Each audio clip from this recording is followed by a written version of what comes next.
The Return, Chapter 9, Moving On. Over the next couple of days, Johnson, who was what used to be called a God-fearing man, started to pray for a phone call. A rescue mission, ideally. Even a disciplinary hearing would have been preferable to watching Saam's smiling, unprotesting, silent suffering. He spent as much time as possible out of the apartment on any excuse. He ran at least twice a day. "He's running," Nadia said to Louis, with perhaps a note of blame in her voice. "He does that when he's upset. He puts the running machine onto its highest setting, then he runs till he vomits." Louis looked at her, bewildered. Well, that was awful, of course. But when had it become his fault? Once Lily came back into the kitchen, closely followed by Tash, who had volunteered to be her minder as she went down to the basement gym to find him. "Mama?" Her tone was enough to make the hairs on Nadia's neck go up, and she turned to focus all her attention on the little girl. "What's wrong, baby? Are you okay?" "It's Saam. He's crying. He's crying like this." She bent forward, her hands on her knees, gasping for breath, head down, softly keening. Then she hunkered down on her haunches with her hands over her face, silently weeping. Lots of misery, very little noise. Nadia's face went pale as she gently pulled Lily to her feet. "He must be very sad, darling. Did he say anything to you?" "No, Tash said he wouldn't want us to see him like that. He says Saam is sad, and we should—" She looked up at Tash. "I said we should respect his privacy, and we left before he could see us," Tash confirmed. Lily looked at Nadia in what her mother imagined might be reproof. "Why is he sad?" Nadia considered for a moment. "Sometimes life can be very sad, darling. Sometimes it just happens. It doesn't always mean that someone has done something wrong or terrible or deliberately hurt someone. I think we just have to give Saam some space, some room to be sad, and let him know that we're here, that we love him. Does that sound okay?"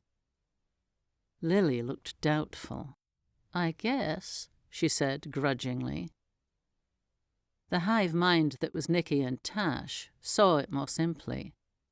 "I used to think it was Mom that still loved him," said Nicky.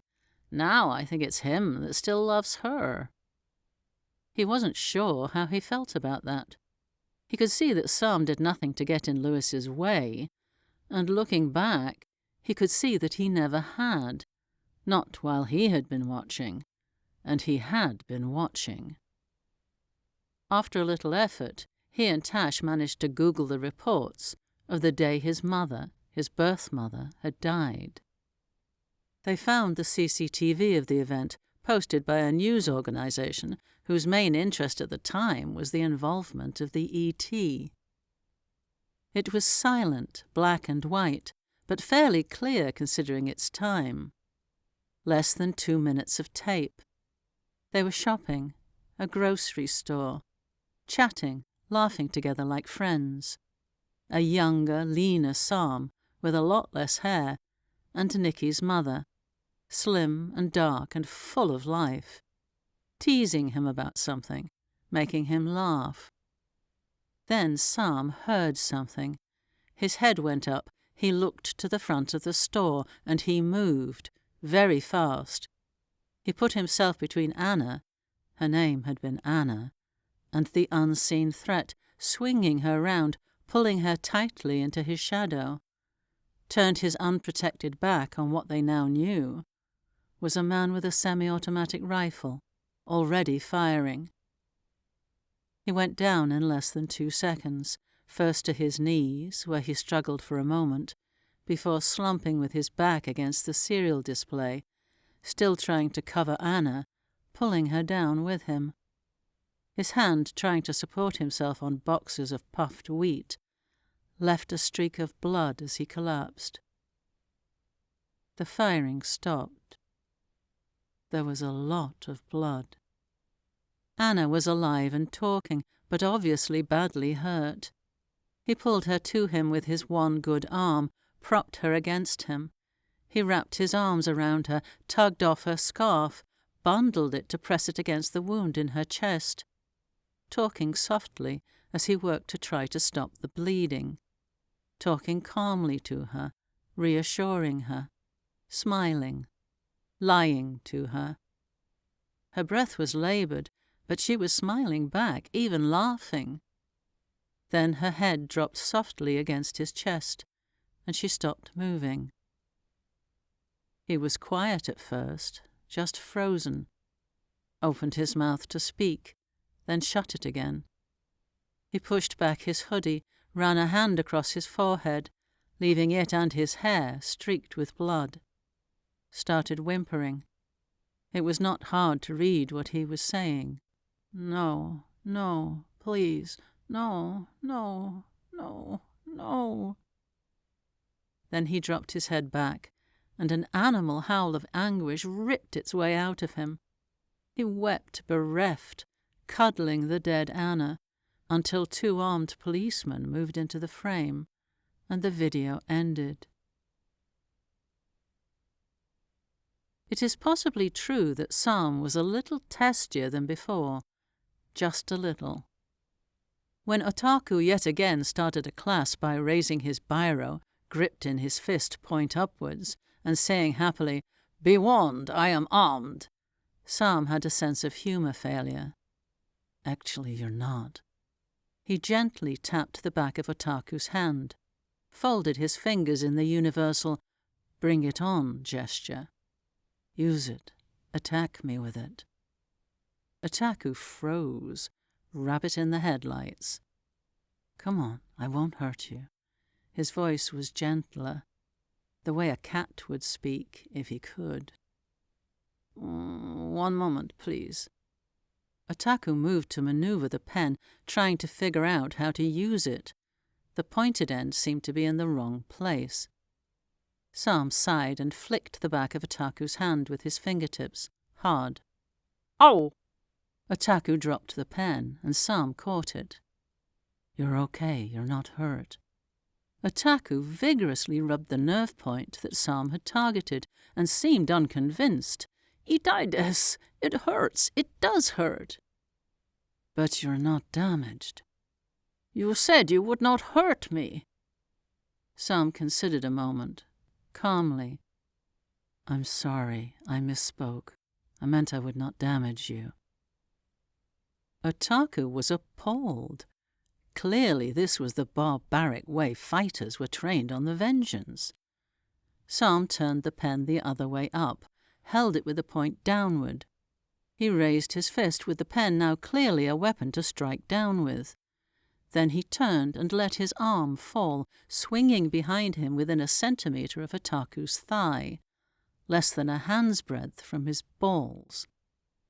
Now it's a weapon. Then he tossed the pen to Otaku, who fumbled and dropped it. Saam caught it, then handed it back slowly. He watched Otaku tear up. You okay? Otaku shook his head and switched to Japanese. It didn't take a linguist to know that he was complaining about being hurt, or that Saam, answering in perfect Japanese, was apologizing humbly to the little man. Oh, just give him a fat cuddle already, Nicky thought, but held his tongue. Instead, he said, This seems like an awful lot of work for a language I'm never going to use. Couldn't I just get the language the way you and Tash did? The sentence wasn't done before 3 voices said flatly and in unison, No. Otaku, fine, he was a teacher, he would say that. Saam, okay, he guessed. But Tash, who never offered a public opinion on anything that wasn't food? Nicky looked at him. No, he said. No. Nicky shrugged. Fine, let's do it the hard way. Otaku's real name was Shigeru. When he first came, he tried to insist on being called Otaku. Everyone called him that, he said. But Saam wasn't having it. He should be treated with respect. "O namae wa," he said, "kudasai." "Your name, please." Which filled Otaku with joy. Along with every other wonderful aspect of Samaran-san, he spoke Japanese. He conceded at once and introduced himself. Shigeru. So the boys called him Shigeru-san, or sensei, teacher. When he was absent, they still called him Otaku. Or Miha, which Nikki had looked up in the online dictionary. It meant fanboy, because Otaku, while a pretty good teacher, was a rotten little suck-up who probably boasted to his fanboy buddies that Samaran had shaken his hand, actually touched him. He probably had a lock of Saam's hair in his underwear drawer. He made Nikki tired. To be fair, Tash, he knew, adored Saam way more even than Otaku, but he wasn't such a pain about it. Tash was cool. And no matter how shy he was with Saam or the family, he could talk up a storm when he and Nikki were alone together. They were quickly becoming close friends. Saam had taken him aside before the lessons started and warned him that Tash was almost certainly smarter and would learn faster, but out of deference he would do his best to hide it. The kindest thing Nikki could do would be to let him pretend. "How do you know he's smarter?" "I can't be completely sure, but they are generally smarter than humans. Their eyesight is poor. They smell good as long as you don't hurt them. They look pretty, and they're smart." He thought a moment. "Oh, and if you hurt one badly enough, for long enough, they turn into psychopathic bastards. I think that's about it." Nikki frowned. "Are they smarter than Caribs?" Saam actually laughed. "Hell yes." He was a little mollified by that. "What about Nadives?" Saam slow-blinked. Nikki recognized it at once as his version of an eye roll. "The smartest," he said diplomatically. Nikki grinned. "I get the impression you don't think much of them." Saam scratched behind an ear, took a deep breath and said, "Well, to use a word you like, I have rarely met a Nadiv that wasn't a complete asshole." Nikki laughed. "That Artem guy is a piece of work. That is one terrifying dude. But you don't think he's a complete asshole, right?" Saam gave a small smile. "He's not completely Nadiv."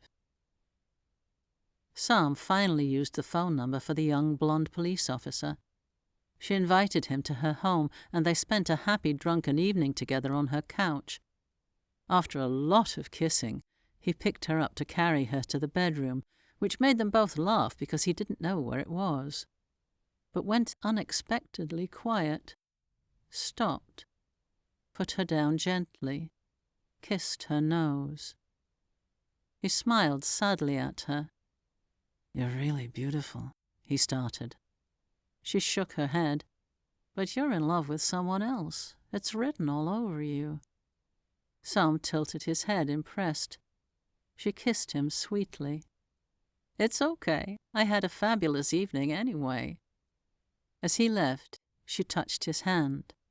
"Keep my phone number, okay? If you ever get over her, give me a call." He touched his lips gently to hers, then left. Lewis had been right about the re-release of The Vengeance. It was a very big deal. A massive opening night gala was planned, with many of Lewis and Nadia's Hollywood friends on show, and many of the original cast, those who were still alive. Saam was required to be there. He would be making a speech on behalf of the project. They would write it for him. In the early days it had been called the Samaran Project, but now was known by the simpler name, the Project. He was to drum up some support. As he said dryly to Johnson, "It sounds just wonderful." Saam allowed Nadia to take him shopping for a formal suit. The tiny shop was hideously expensive and discreet, and Nadia was heartsore when she saw how suddenly shy Saam was about undressing in front of her. Baring his body seemed to shame him, really distress him. When he dropped his eyes, she shivered with shame. So she sat outside the dressing room and waited. This was the man who had cheerfully stripped naked at a Hollywood A-list party. What had she done to him? Both of them had tried to talk to him. He smiled and reassured them that everything was fine. He was not a child, he said. He understood, which when he remembered Nicky's wail of, "We can't live with Mom because you can't keep it in your pants," he really did. There was more than his happiness at stake here. And when had his small happiness ever been a deciding factor? In anything? Louis, clumsy as ever, said, You see the movies. The hero doesn't get the girl. You know that.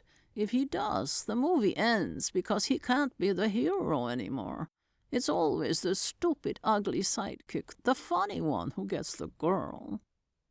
Saam smiled. "Try not to hate me, okay?" He pulled Saam into a bear hug. "I'll try." When Johnson's prayers were finally answered, when they were needed elsewhere, and had a first-class reason to leave, there was some tidying up to do first. Saam reassured Otaku that once the holidays were ended, his teaching post was done, and they would talk more about getting him involved in the project. "Honto desu? Masaka? Really? No way." Otaku swooned with happiness. Nicky agreed to attend a school closer to home and made extravagant promises about behaving himself and working hard, if Tash could stay. Louis and Nadia applied to have Tash live with them for the next 3 months, as a trial period. They seemed a good fit, they said. Tash, who agreed with everything, agreed. Lily threw herself at him, clung to him, and said, "Don't go." He held her tight, while her parents teared up. "I have to go.